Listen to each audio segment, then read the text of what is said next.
ओम गम गणपतये नमः। ओम श्री सरस्वत्याय नमः। ओम श्री सद्गुरु परमात्मने नमः। निर्वाण प्रकरण कल 43वां सर्ग जो है वो पूर्ण हो गया था। उसका जो अंतिम श्लोक था उसमें बोलते हैं कि तत्व ज्ञान से मूल अज्ञान के शांत हो जाने पर जो महान भाव है वो अभिमान से रहित हो जाता है, और जैसे घी ऊष्मा पाकर अपने स्वरूप में गलित हो जाता है, ऐसे ही उस महान भाव का अभिमान ज्ञान की ऊष्मा पाकर गलित स्वरूप में गलित हो जाता है। और उसके गल जाने से निरतिशय आनंदपूर्ण भाव से शांत हो जाने पर विक्षेप रहितता को प्राप्त हुआ निरंतर समाधि रूप विश्रांति को उपलब्ध हो जाता है। लिखा हुआ है निरंतर समाधि रूप विश्रांति, यानी उसकी जो समाधि है वो टूट नहीं रही है, निरंतर है, सदा सम तत्व में भली भांति स्थित है। 44वां सर्ग समाधि रूप कल्पद्रुम को हर तरह से बोना चाहिए। कल्पद्रुम बोलते हैं कल्प वृक्ष को। समाधि रूप कल्पद्रुम को हर तरह से बोना चाहिए, यानी कल्प वृक्ष लगाओगे तब तो उसका फल खाओगे। तो जितने भी आपके प्रयास हैं उन सारे प्रयासों से आप कल्प का वृक्ष लगाओ, ताकि उसके नीचे जीव का श्रांत मन रूपी मृग अच्छी तरह विश्रांति प्राप्त कर सके। समाधि रूपी अगर आपने कल्प वृक्ष नहीं लगाया तो छाया नहीं मिलेगी। छाया नहीं मिलेगी तो अरे भाई, जीव का हर उद्देश्य ताप से शांति के लिए ही तो है। आप ये आत्मज्ञान का अभ्यास क्यों कर रहे हैं? शौक है आत्मज्ञान का अभ्यास करने का। भाई, अपने आप को जानने से क्या मिलेगा? तीनों ताप, हाँ, तीनों तापों का शमन होगा, इसीलिए तो कर रहे हैं। अरे भाई, कोई शाश्वत जीवन नहीं चाहता है। बोले शाश्वत तुम जियोगे हजारों साल और दिन पर दिन तुमको दुख मिलेगा तो कोई चाहेगा? पहले सुख चाहता है, फिर चाहता है कि ये सुख सदा रहे। पहले कोई शाश्वत जीवन नहीं चाहता है। जब उसको भली भांति सुख मिलने लगता है तब वो बोलता है कि अब ये जो सुख है ये सदा चलता रहे, मैं भी जीवित रहूं। नहीं तो गरीब आदमी क्या बोलता है, इससे बढ़िया तुम मर जाते। जिसको दुख है, परेशानी है, वो जीना थोड़ी चाहता है। हाँ, जिसके पास करोड़ों रुपए हैं, शरीर स्वस्थ है, वो बोलता है हमारे भोग ऐसे ही बने रहें और हम जिंदा रहें। तो पहली आवश्यकता आपकी सुख की है, आनंद की है। बाद में वो आवश्यकता बनती है कि ये सदा बने रहे। सतचित आनंद में से जो लास्ट में है ना, वो पहले मांगते हो आप। पहले सुख चाहिए, उसके बाद ज्ञान होना चाहिए, फिर वो सदा रहना चाहिए। उल्टा चलता है, लेकिन मिलता ऐसे नहीं है। पहले पहचाना जाता है कि मैं अबदल हूँ, फिर पहचाना जाता है कि मैं ज्ञान मात्र हूँ। फिर इन दोनों के प्रयास से जब समाधि रूप विश्रांति घटित होती है तब निरतिशय आनंद का भान होता है। अब राम जी पूछते हैं कि हे मुने, समाधि रूप वृक्ष की सत्ता का अर्थात स्थिति का क्रमशः वर्णन कीजिए। यानी ये जो समाधि रूपी वृक्ष है वो कैसे लगता है, कैसे वृद्धि को प्राप्त होता है। जो विवेकी पुरुषों के जीवन के उपयोगी सब तरह के फलों से सुशोभित है। यानी जो विवेकी जन है उनको जितने फल चाहिए ना, वो किस वृक्ष पे लगते हैं? बोले समाधि रूप वृक्ष पे लगते हैं।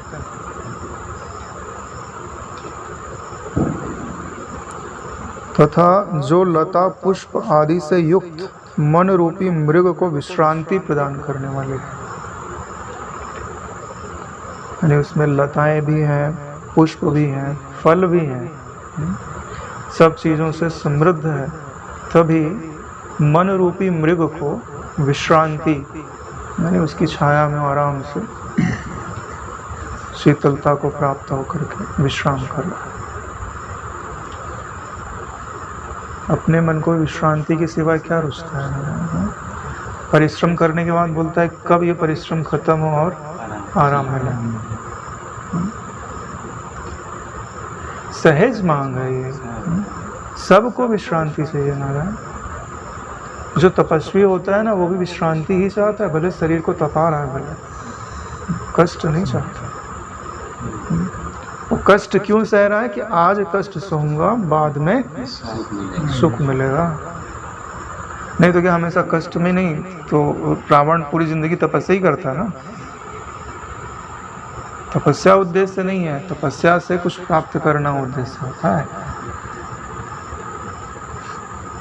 महाराज वशिष्ठ जी ने कहा, हे श्री राम जी सुनिए, मैं आपसे ऐसे समाधि रूप वृक्ष का वर्णन कर रहा हूँ जो विवेकी जन रूपी जंगल में पैदा हुआ है।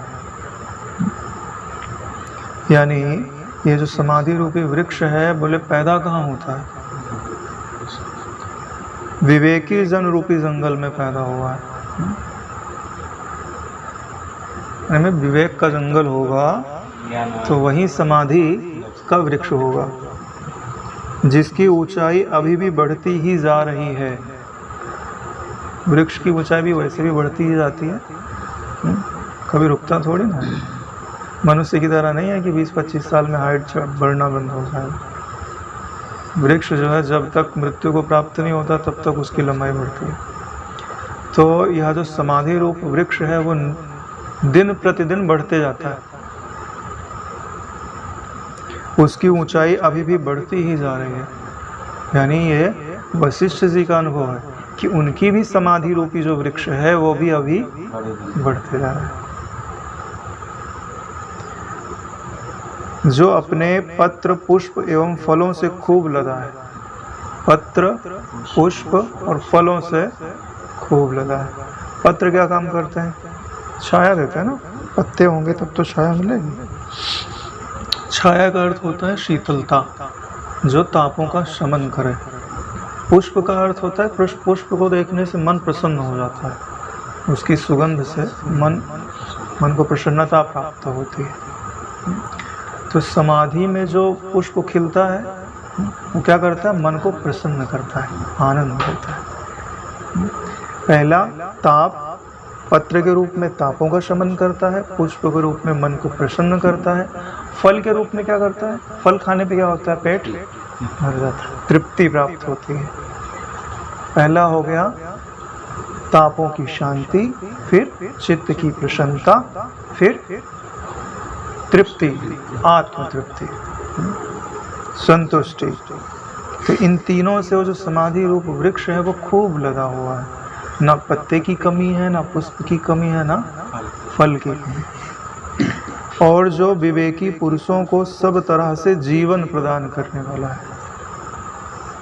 यानी विवेकी पुरुषों को जीवन चाहिए, थोड़ा इसको ऐसे बोलते हैं, यदि आपको अपना विवेक जीवित रखना है। अरे भाई मनुष्य तो वैसे भी जिएगा, समाधि नहीं करेगा तो भी जिएगा, लेकिन विवेकी जनों को जीवन कौन प्रदान करता है? समाधि। तो इसका क्या मतलब हुआ कि विवेक को जीवन प्रदान करता है समाधि। मनुष्य तो वैसे भी जीता है। यानी यदि आपको अपने विवेक को पुष्ट करना है तो समाधि का अभ्यास करना ही पड़ेगा, कुछ चारा नहीं है। जो प्लूत उच्चारण करके शांति को आप उपलब्ध होते हैं, समाधि का 1% समझ लो, वहीं से तो मन विश्राम को प्राप्त होना चालू होता है। शत्रुओं तथा सगे संबंधियों द्वारा अपमान आदि से जन्य दुख से, यानी आपके शत्रु या आपके सगे संबंधी आपको दुख देवे, ठीक है, अपमान करें, तो उनसे जो दुख होता है उससे वैराग्य उपजे। ये सारी चीज़ें वैराग्य के बारे में बता रहे हैं। या भाग्य के वश अपने आप उपजे, या साधुओं और मित्रों आदि के उपदेश से उपजे। तीन चीज़ हो गई, या तो दुख से उपजे, या तो अपने आप उपजे, या तो मित्र और साधु पुरुषों के उपदेश से उपजे, या किसी दूसरे निमित्त से उपजे। तात्पर्य यह है कि जिस किसी तरह से उत्पन्न हुआ जो संसार रूपी वन में परम वैराग्य है, उसी को विद्वान लोग समाधि रूपी वृक्ष का बीज कहते हैं। यानी आपको समाधि रूपी वृक्ष प्राप्त करना है तो सबसे पहले बीज चाहिए, फिर उसको कहीं बोया जाएगा, फिर पानी खाद दिया जाएगा, फिर तो पनपेगा, फिर तो वृक्ष बनेगा। तो उसके लिए बीज क्या है? बोले वैराग्य। वैराग्य अधिकांशतः तो दुख प्राप्त होने पर उपजता है, चाहे शत्रु, चाहे सगे संबंधी। जो मित्र लोग होते हैं ना, सगे संबंधी होते हैं, जब वो आपके विपरीत आचरण करते हैं तो जल्दी वैराग्य होता है। शत्रु तो सबको ही दबाते हैं, उनसे कम वैराग्य होता है, क्योंकि घर का आश्रय है ना। अब घर वाले ही परेशान करने लगते हैं तो कोई आश्रय ही नहीं रहता है, तब तो वैराग्य स्वाभाविक उपजता है। या तो अपने आप पहले का अभ्यास किया हुआ हो, इस जन्म में उपज जाए तो अपने आप भी उपज सकता है, या तो सत्संग में चले जाओ, वैराग्य प्रकरण सुन रहे हो तो वहाँ पे भी उपज सकता है, या और किसी कारण से उपज सकता है। यानी यही जो वैराग्य रूपी बीज है, यही आके जा करके समाधि रूपी वृक्ष बनता है।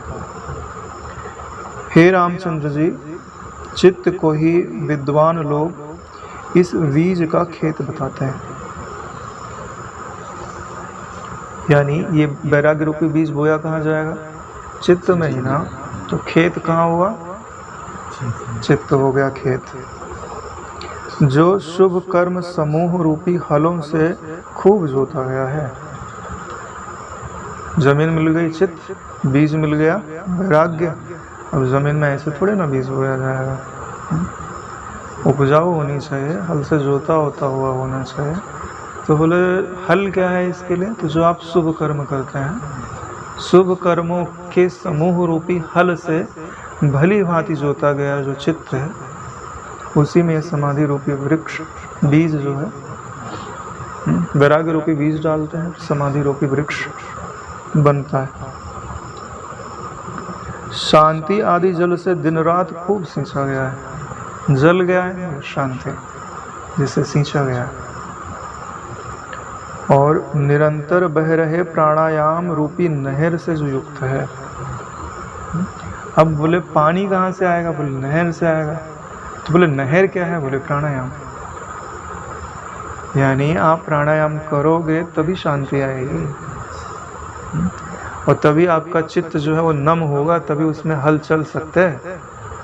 अब एक जमीन बहुत कड़ी हो जाती है तो हल नहीं चलते भाई, बारिश का इंतजार करना पड़ता है।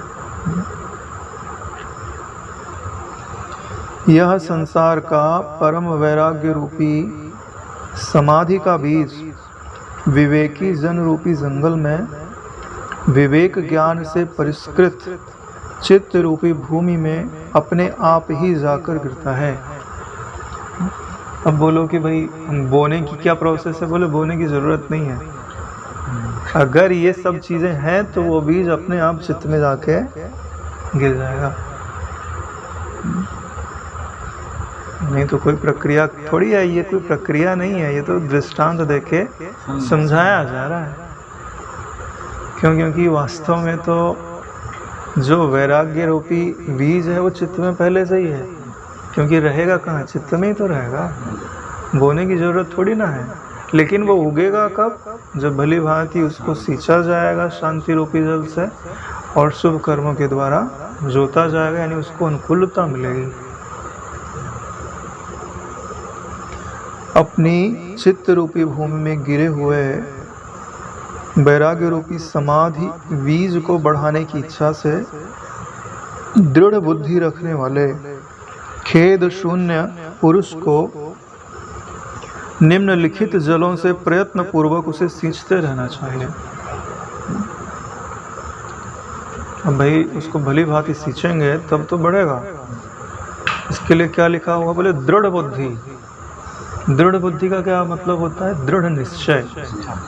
दृढ़ बुद्धि का मतलब होता है जिसका निश्चय ऐसा नहीं है कि अभी निश्चय कर लिया परमात्मा पाना है 2 घंटे बाद, नहीं यार, बड़ा परिश्रम, बड़े कठिनाई, इस जन्म में तो नहीं होगा। ऐसा नहीं, दृढ़ निश्चय होना चाहिए। दृढ़ निश्चय के लिए ही यहाँ लिखा हुआ है दृढ़ बुद्धि। और खेद शून्य होना चाहिए।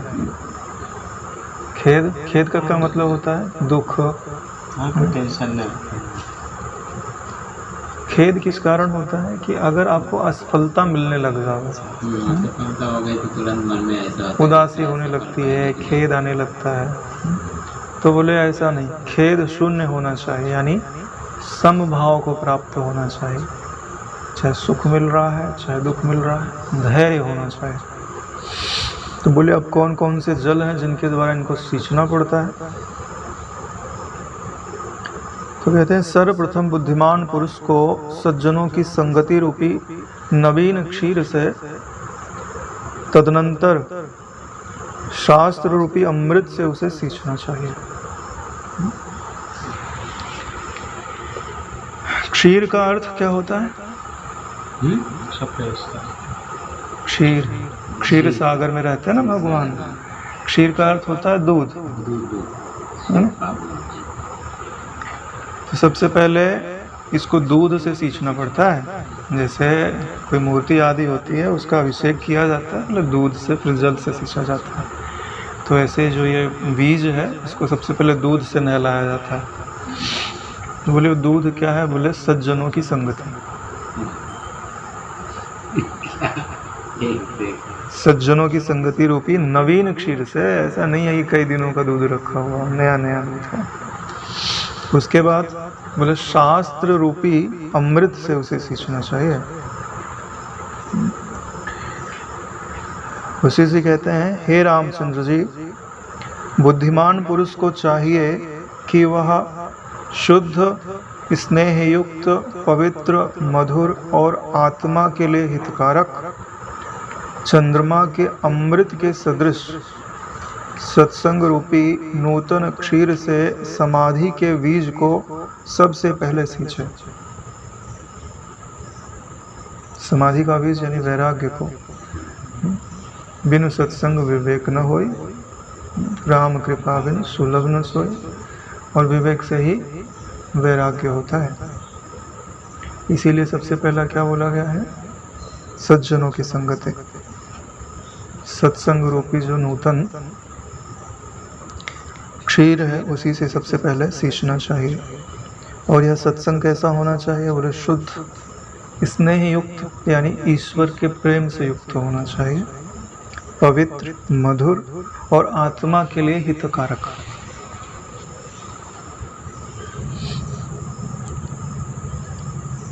आगे कहते हैं, उसके बाद नेति नेति इत्यादि श्रुतियों द्वारा संपूर्ण द्वैत के निषेध से अंतःकरण को सांसारिक पदार्थों से शून्य बना देने वाले, पूर्ण स्वच्छ, सब तरह के पापों की शांति हो जाने से अमृत की तरह स्वादिष्ट और शीतल तथा अमृत प्रवाह के नहर के तुल्य तत्व ज्ञान के द्वारभूत श्रवण मनन आदि रूप शास्त्रार्थों के निर्मल जलों से समाधि के बीज को सींचें।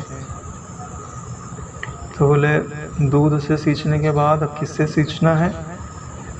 तो क्या कहते हैं कि जो श्रुतियों में नेति नेति बोला गया है कि यह नहीं है, यह नहीं है, यह नहीं है तो क्या है? अरे भाई यह नहीं रहे तो यह के अलावा मैं ही तो बचता है। अब बात किसका कर सकते हो? जो प्रकाश से है उसी का ना। जो प्रकाशक है उसका बात तो नहीं कर सकते, काहे से करोगे? हाथ से, पाँव से, बुद्धि से, मन से। पहले बात है। हाँ, हम बोले मन को ये पकड़ता है, मन इनको नहीं पकड़ सकता। तो बोले ये जो वाक्य हैं नेति नेति श्रुतियों के, इनके द्वारा द्वैत का निषेध करने के लिए, द्वैत का निषेध करते हुए अंतःकरण में से जो सांसारिक पदार्थ हैं उनको शून्य बना देना है। द्वैत का निषेध, द्वैत के निषेध में ये होता है कि द्वैत जो है वो झूठा है। बोले इतना ही नहीं, झूठा होने पर भी उसको शून्य रूप कर दो। समाधि की ओर जाना है ना नारायण। तो और फिर बोले इन ऐसा करने के लिए आपको किन चीज़ों की जरूरत पड़ेगी? बोले श्रवण की, मनन की और निधिध्यासन। तो श्रवण, मनन, निधिध्यासन रूप शास्त्रों का जो अर्थ है उनके द्वारा ही द्वैत का निषेध होता है और अंतःकरण से सांसारिक पदार्थों की शून्यता प्राप्त होती है। और इनमें श्रुतियों के जो नेति नेति वाक्य है ये आपकी मदद करते हैं। उन्हीं का तो आप श्रवण किए, मनन किए और निधिध्यासन किए। तो जब निधिध्यासन परिपाक होने लगता है तब जो शांति प्राप्त होती है वही जल है। पहले भी बोला गया शांति रूपी जल से, उसी की व्याख्या है ये। तो उस समाधि के बीज को सींचना चाहिए, यानी वैराग्य को सींचना चाहिए। देखिए षड संपत्ति में जो षड संपत्ति में क्या क्या आता है? शम, दम, तितिक्षा, श्रद्धा, उपरति और समाधान। ठीक है, उसमें से जो समाधान है वो भी समाधि रूपी ही है, लेकिन वो तत्वबोध के पहले है।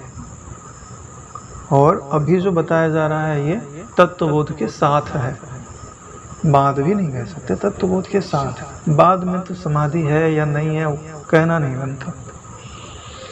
तो वहाँ पे भी जो षड संपत्ति है वो वैराग्य के परिपाक को ही षड संपत्ति बोलते हैं। ठीक है, और वहीं से वो बीज है समाधि वाला, और वही आकर के यहाँ परिपक्व हो रहा है। संसार को त्याग देने की प्रबल इच्छा रूप, यानी आपको समाधि चाहिए तो संसार को त्यागने की प्रबल इच्छा होनी चाहिए। अरे नारायण, अगर आपको लगेगा कि हमको कुछ समय बाद संसार में कोई कार्य है तो आपका मन शांत होना चाहेगा? नहीं चाहेगा। इसीलिए उपरति किसको बोलते हैं? उपरत माने क्या होता है? कोई काम कर रहे हो गया, बहुत हो गया, अब नहीं करना, उपरत हो गया ना। उपरत से क्या बनता है? उपरति। उपरति किसको बोलते हैं? कर्माधिक्य से वैराग्य। आपके पास इतने कर्म नहीं होने चाहिए कि आपको शांत होने का समय ही ना मिला। ये बाधा है नारायण तत्व उपलब्धि में, हम नहीं समझते। कर्मों को इतना बढ़ा दिया कि स्वयं के लिए समय ही नहीं है। तो आप में और संसारी में क्या अंतर रहेगा? सच्चाई बोल रहा हूँ, किसी से भी शास्त्रार्थ करा दो, लेके आ जाओ, जितने बड़े हैं सबको मैं बता दूंगा। लेकिन शास्त्र तो बात करें तो कहीं कहीं बोलते हैं कि आपको केवल कर्मयोग से ही ज्ञान हो जाएगा। कहाँ लिखा हुआ है? बोलते हैं भाई गाय चलाते 1001 हो गया तो क्या? नहीं, वो हो गया, आपने दृष्टांत दिया, कहाँ लिखा हुआ है शास्त्र में? दृष्टांत मत दीजिए, उनके अंतःकरण में क्या घटित हुआ था आप नहीं जान सकते। आप बाहर से उनके कर्मों को देख रहे हैं, उनके मुख से बुलवाइए कि ऐसा करने से ज्ञान हो जाता है। कर्मयोग का वर्णन किया है भगवान ने, कृष्ण जी ने गीता में। वहाँ कोई श्लोक उठा करके दिखाइए। उसके बाद तो बोलते हैं ना कि कर्म जब अच्छी तरह से आपका निष्काम कर्म पक गया है तो उसके बाद आपको क्या करना चाहिए? संपूर्ण संकल्पों के त्याग रूप शांति में तत्पर होना चाहिए। लिखा हुआ है ना गीता में 6वें अध्याय में, देख लीजिए। हमने अपनी परिभाषाएं बना ली है नारायण। कर्म योग कोई स्वतंत्र योग नहीं है, भक्ति योग कोई स्वतंत्र योग नहीं है, उपनिषद का वाक्य है। न अन्या पंथता विद्यते अयनाय। तत्व ज्ञान के सिवाय मुक्ति का कोई दूसरा मार्ग नहीं है। ब्रह्म लोक जा सकते हो आप, पार्षद बन सकते हो। अरे शाम को शत्रु बाबू बोल रहे थे ना, सेवा करो, ये बता फिर कर्म बनता है, तो सेवा के कर्म नहीं हो गया नहीं। बापू जी ये चीज़ बताएं, सेवा करते हुए अगर आत्मज्ञान नहीं पाया तो सेवा सेवा हुआ ही नहीं बोले, अहंकार बढ़ाया ना आपने। ये चीज़ बोले।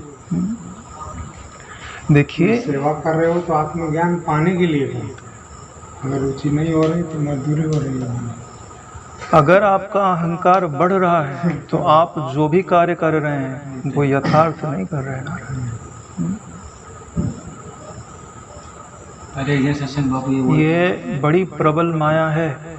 अगर आपने गुरु की शरणागति नहीं ली तो आप अपने अहंकार के वश होकर के कुछ का कुछ समझेंगे, कुछ का कुछ करेंगे। बहुत सारे प्रमाण दिखा सकता हूँ। अल्प सेवा करने वाले तर जाते हैं और बहुत सेवा करने वाले फंस जाते हैं।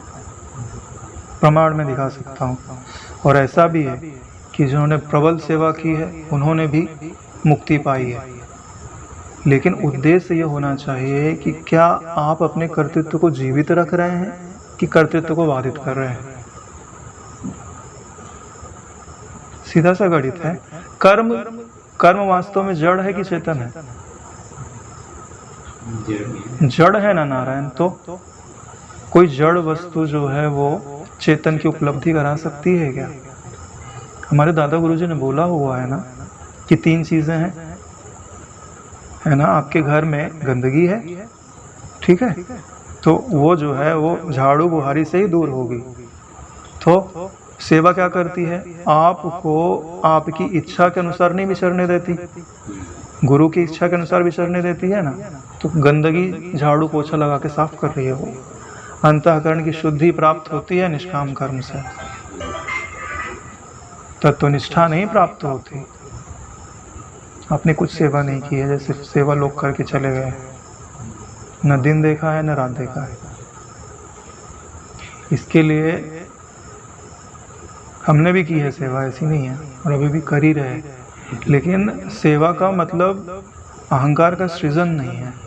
आपको बात पूरी समझनी पड़ेगी नारायण, नहीं तो एक दिन आप फरियाद अवश्य करोगे कि हमने इतना किया और हमको कुछ प्राप्त नहीं हुआ। करने वाला मौजूद है ना। आप कुछ कर सकते हो क्या? जो दृष्टा है वो कभी कुछ कर ही नहीं सकता। सच्चाई है नारायण। उपासना से गड्ढे भरते हैं, निष्काम कर्म से मलिन कर्म मलिन वासनाएं हटती हैं, उपासना से वासनाएं शुद्ध होती हैं।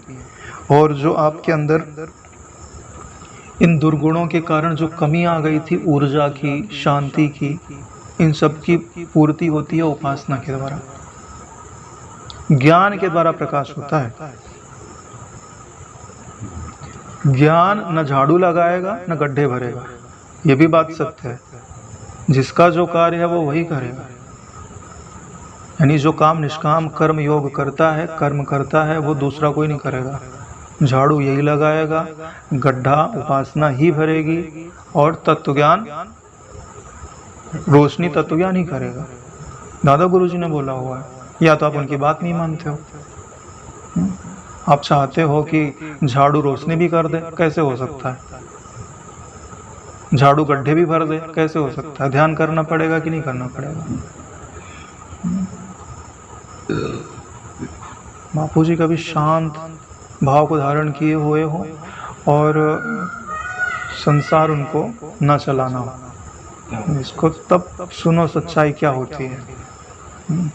जब बहुत सारी चीज़ों का पसारा हो जाता है, बहुत सारे लोगों को लेके चलना होता है, तो चलो जैसा तुम चल रहे हो चलते रहो।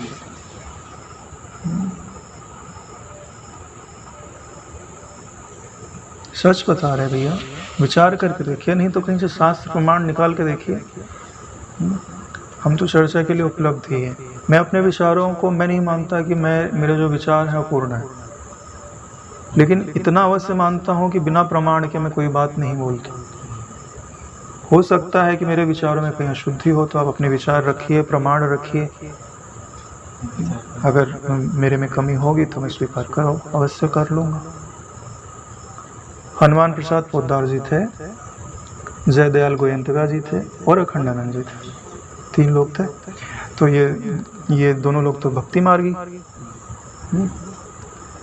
तो उन्होंने प्रश्न पूछा है कि क्या भक्ति योग तत्व ज्ञान का, कैवल्य मुक्ति का प्रत्यक्ष साधन है? जयदयाल गोयंतिका जी ने नहीं बोल दिया, बोले नहीं, सहायक साधन है, प्रत्यक्ष साधन नहीं।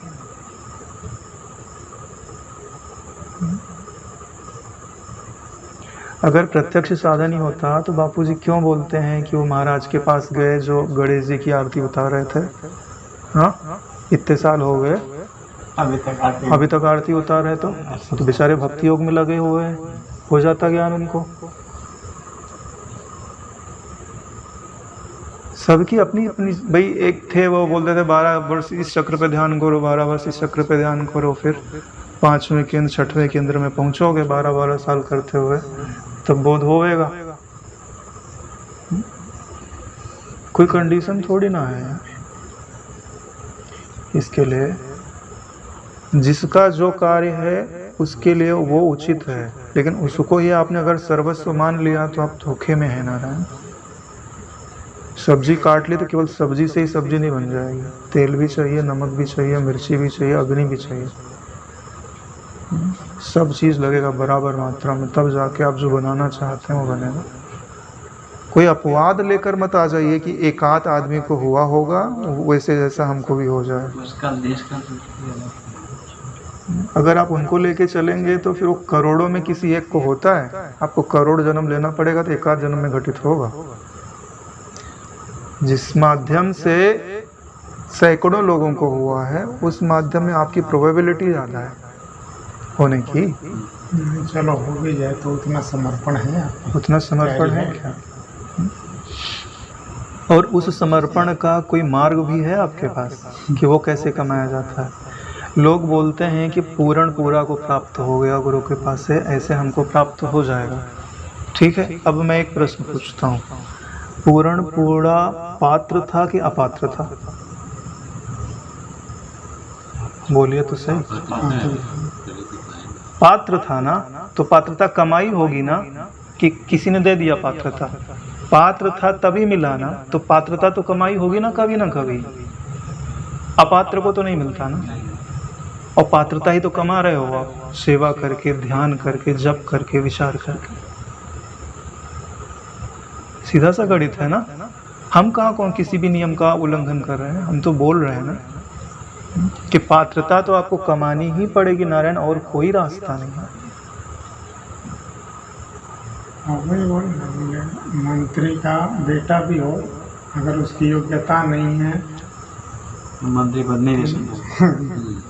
इंस्पेक्टर से ऐसा कुछ बड़ा पद नहीं दे सकते। हाँ, जब बापू जी ने बोला ये भी चरवाहे पर को तुम प्रिंसिपल नहीं बना सकते, उसकी पात्रता नहीं है। एक जगह सत्संग में बापू जी ने बोला हुआ है कि बोले सब बोलते हैं कि गुरुजी संभालेंगे, गुरुजी संभालेंगे। अरे बोले गुरुजी की भी एक सीमा है भाई। जेसीबी के उसमें आओगे फालके में तब तो उठा के रखेंगे वो। अब तुम इतनी दूर निकल जाओगे गुरुजी से तो अब कहाँ से उठा के रखेंगे तुमको? अरे भाई, शिक्षक अनुग्रह कर सकता है तो तुम्हारे 30 नंबर आए हों तो 4 नंबर वो ग्रेस के दे सकता है। 34 नंबर मिल गया, तुम पास हो गए। अब तुम यार 5 नंबर नहीं लाओगे तो क्या 4 नंबर मिलेगा तुमको ग्रेस का? गुरु कृपा मतलब होता है ग्रेस मार्क, कि यानी इतना उनके हिस्से का है कि आप यहाँ तक ले जाइए, और इसके बाद अगर आपका कम पड़ता है तो गुरुजी दे देते हैं। अम्मा जब जाने वाली थी तो तत्वनिष्ठा नहीं थी, कुछ कम पड़ रहा था तो जाते समय बापूजी ने दिया कि अब इतना तुमने कर लिया है। मन के अंदर ब्रह्म आत्म एक के बोध की संबित बननी चाहिए, और वो संबित आप ही बना सकते हो। अगर आपने उसको बनाया, दृढ़ नहीं हो रही तो गुरु कृपा उसको दृढ़ कर सकती है, लेकिन बनाना आपको पड़ेगा। नियम यही है, दृढ़ नहीं हो रही ना तो गुरु कृपा उसको दृढ़ कर देगी। विशेष कृपा, गुरु कृपा तो बरस ही रही है, सूर्य के प्रकाश के समान है। गुरु जी का एक सत्संग है पुराना वाला, उसमें बापू जी ने बताया हुआ है ओंकार का 1 घंटा जप की साधना है, सुना हुआ है ना आपने। तो लास्ट में जब 12वां महीना आता है तो बापू जी ने बोला हुआ है कि तत्व ज्ञान सुना हुआ है उसने और उसे अपने आप बोध हो जाता है। अगर कोई ब्रह्म हत्या आदि का दोष बाधक ना बन रहा हो तो, अगर ऐसा कोई दोष है तो ब्रह्मनिष्ठ के सानिध्य में बैठते ही उसको बोध हो जाता है। अगर उससे बड़ा दोष है तो कुछ वचन सुनने से बोध हो जाता है, और बोले उससे भी बड़ा दोष है तब फिर गुरु जी को कुछ कृपा करनी पड़ती है कि जा भाई जा, तू मुक्त हो जा। पात्रता तो कमानी पड़ी ना, 1 साल का अनुष्ठान तो करना पड़ा ना, तब तो बात बनी। ऐसे ही चले जाओ गुरु जी के पास, बोले न रुपया समझता है न पैसा समझता है और सोने के सिक्के मांगने के लिए आ गया। हाँ, दे देंगे, कहीं नाली में गिरा देगा, कहीं धूल में फेंक देगा। अरे जिस बच्चे को कुछ पता ही नहीं हो अपना, उसका पिता जो है वो कोई मूल्यवान वस्तु देगा क्या? चिंतामणि दे देगा हाथ में? मूल्य समझने के लिए ये वाक्य है कि आप उनका मूल्य तो समझो।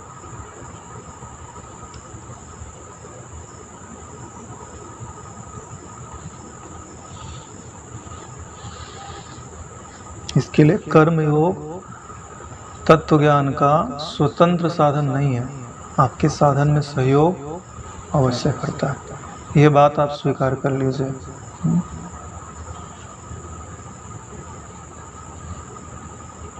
नहीं तो अर्जुन को ये ज्ञान योग ये सब क्यों सुनाया उन्होंने? कर्म तो बेचारा कर ही रहा था, कर्म नहीं कर रहा था। उसको खाली इतने ही तो बोल देते कि भाई मैं बोल रहा हूँ तो कर, पार हो जाएगा। क्यों सांख्य योग बताए कि क्यों क्षेत्र क्षेत्रज्ञ विभाग योग बताया है कि तू क्षेत्रज्ञ है, ये क्षेत्र है, इंद्रियां इंद्रियों में बरत रही हैं, इसमें तू कर्ता करने वाला कौन होता है?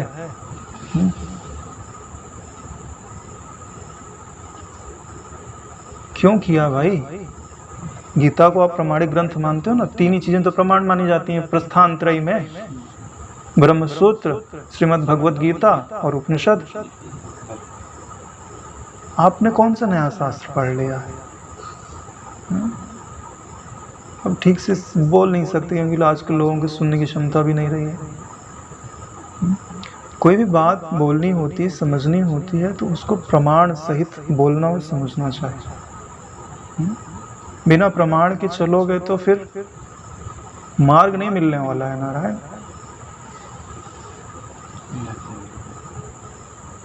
कई लोग मुझे बोलते हैं ऐसे। अब क्या बोला जाए? इन बीन 3 का उदाहरण देते हैं, एक पूरनपुरा का और एक तोटक का, और 2 ही का उदाहरण देते हैं मुख्य रूप से। अब उनके अंतःकरण में क्या पात्रता थी, क्या कमाया उन्होंने, वो उसका और कैसे कमाया वो कोई नहीं बोलता है। मैं मान लेता हूँ कि मैं पूरनपुरा बनना चाहता हूँ, ठीक है, तो अब उसके लिए पात्रता क्या चाहिए? तो पात्रता में आप यही बोलोगे ना कि जो गुरुजी बोल रहे हैं वो करो, यही बोलोगे ना। तो सत्संग पूरे का पूरा में केवल आप भक्ति वाले ही ले लेते हो, बाकी ज्ञान वाला छोड़ देते हो। बापू जी सत्संग नहीं दे रहे क्या? बापू जी नहीं बोल रहे कि तुम विवेक कर लो, बापू जी नहीं बोल रहे कि तुम अपने आप को आत्मा मान लो, अपनी आत्मा को मान करके उसमें विश्रांति प्राप्त कर लो। बोले इन वचनों से प्रयोजन नहीं है मुझे। यानी गुरु जी की आधी बात पकड़ी और आधी बात छोड़ दी और बोलते हैं कि मुझे पूरनपुरा बन जाना है। भाई सीधी सी बात है, पूरनपुरा क्यों बना? कि उसको गुरु जी ने जो बोला सो उसने किया भी और स्वीकार भी किया। सीधी सी बात है, जो उनके मुख से सुनाई सत्संग चलता था एकनाथ जी का, तो पूरनपुरा बैठ के सुनता था और एक एक वचनों को आत्मसात करता था। तो उन्हीं वचनों को उन्होंने लिखा आगे जा करके, सच्चाई है, यही तो हुआ ना। हम्म?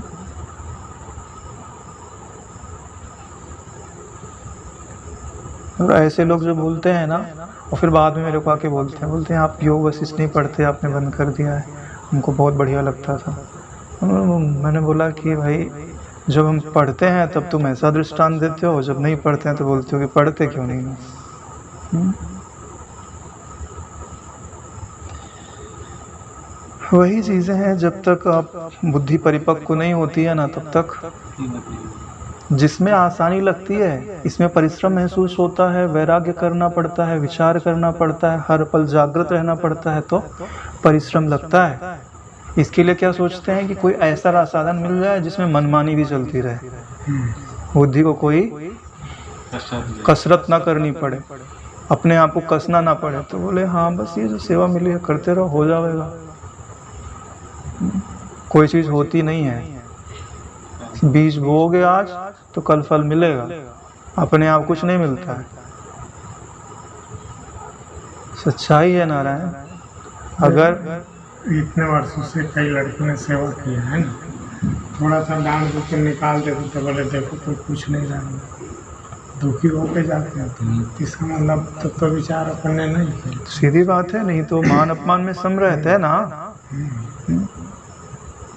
और अनुचित कर्म करते क्यों? अनुचित कर्म वासना के प्रेरण से होता है ना। सच्चाई है।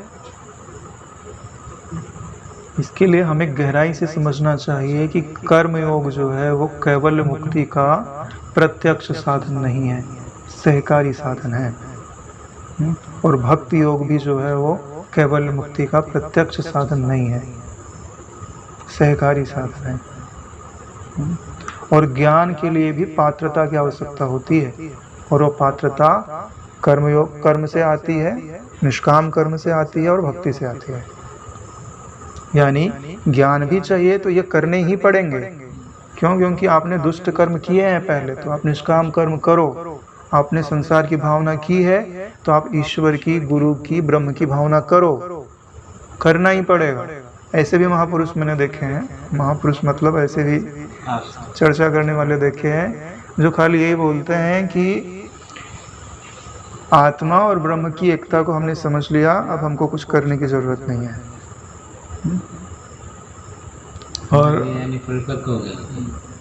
और हम लोगों को बोलते थे कि तुम तो उपासना वाले हो। हमको बोले कि तुम तो उपासना वाले हो, और हमने तो आत्मा और ब्रह्म की एकता को समझ लिया, अब कुछ करना बाकी नहीं है।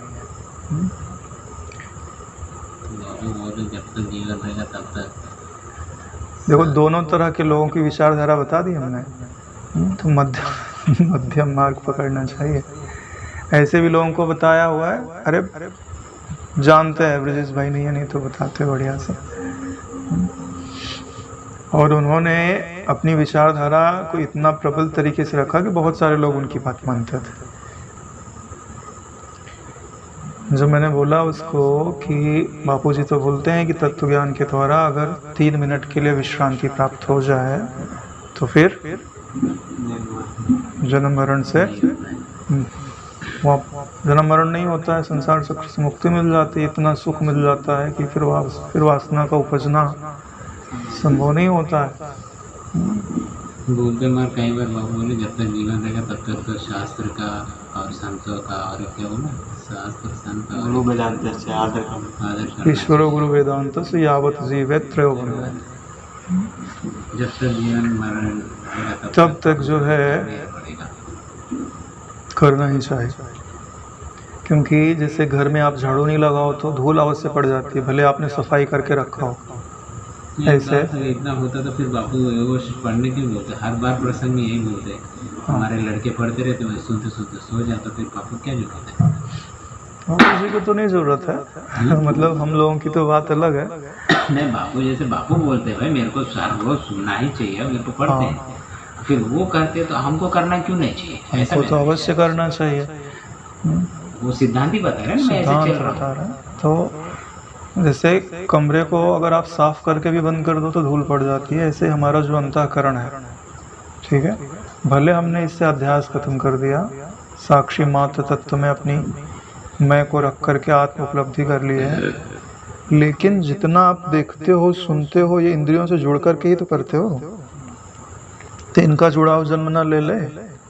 इसके लिए इनके संस्कार तो देहाध्यास के संस्कार तो हटाने पड़ेंगे। यानी देह और इंद्रियां जो ज्ञान आपको डाल रही हैं, आप शरीर हो ये मान के ही डालती हैं। अरे भाई मेरे को भूख लगी है, भोजन चाहिए, तो शरीर माना तभी तो बोला इंद्रियों ने।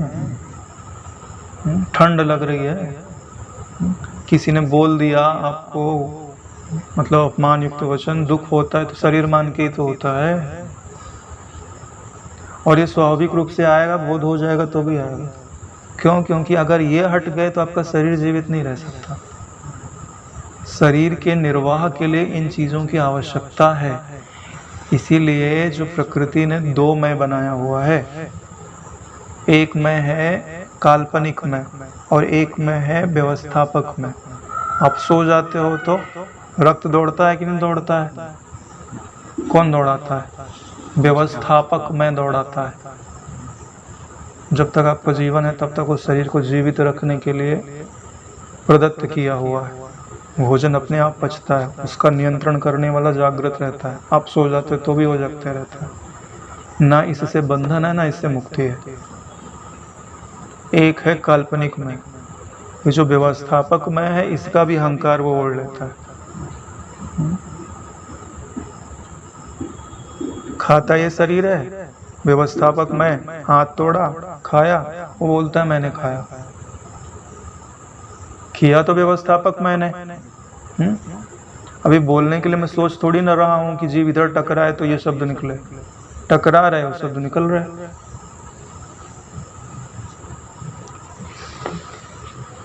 तो चलिए अपने विषय पे वापस आते हैं। बहुत दूर निकल गए, लेकिन ये बात समझने की थी इसलिए मैंने रखी। कई लोग जो है भ्रम में हैं तो भ्रम में नहीं रहना चाहिए। अगर आपको अपने पहले के मंतव्यों में कोई प्रमाण दिखाई देता है तो हमारे पास भी रखिए, हम भी स्वीकार करते हैं, उसमें विचार करके संशोधन करें। गफलत में रहना अच्छा नहीं है, प्रश्न कर लेना अच्छा है।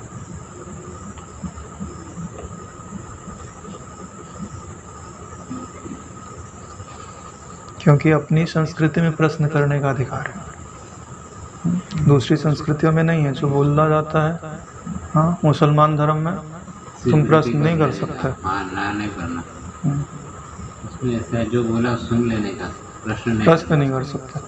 लेकिन यहाँ आप प्रश्न कर सकते हो। अगर यहाँ आपसे प्रश्न करने का अधिकार छीन लिया जाता है तो आपका पथ योग्य नहीं है। क्यों? क्योंकि तत्वज्ञान बुद्धि का विषय है नारायण। तत्वज्ञान में बुद्धि लगती है, और बुद्धि ने जो निश्चय किया हुआ है वो डांट के द्वारा, मार के द्वारा, दंड दे करके, पुरस्कार दे करके नहीं बदला जा सकता। उत्तर दे के बदला जा सकता है, और किसी भी बात ही नहीं टूट सकता। कि हम तुम्हारा हाथ काट दें और तुम्हारा अहंकार टूट जाए, नहीं टूटेगा नारायण। बढ़ सकता है, टूट नहीं सकता। हम तुमको खूब डांटें और तुम्हारा अहंकार टूट जाए, संभव नहीं है। अहंकार ये जो खेल चल रहा है अंतःकरण में, यह विचार के द्वारा ही नष्ट किया जा सकता है। बापू जी ने सत्संग में बोला हुआ है कि यह संसार सब कुछ सह सकता है सिवाय विचार के। विचार के अलावा संसार को नष्ट करने का कोई उपाय नहीं। जितना तुम इसको नष्ट करने के लिए जाओगे उतना बढ़ेगा। रक्त बीज है ये, सच में। अरे तुलसीदास जी ने बोला हुआ है रामचरितमानस में कि ये चित्त जड़ जो ग्रंथि है, इसको जितना तुम खोलने का यत्न करोगे उतना कठोर होती जाएगी।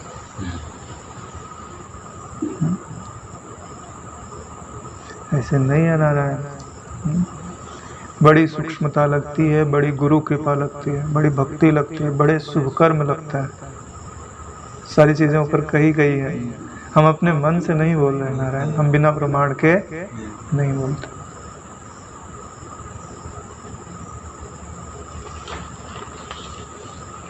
हम बोलते हैं कि ये जो संसार को त्याग देने की प्रबल इच्छा रूप समाधि बीज को अपनी चित्त रूपी भूमि में गिरे जानकर बुद्धिमान पुरुष को उसकी अनेक यत्नों से रक्षा करनी चाहिए।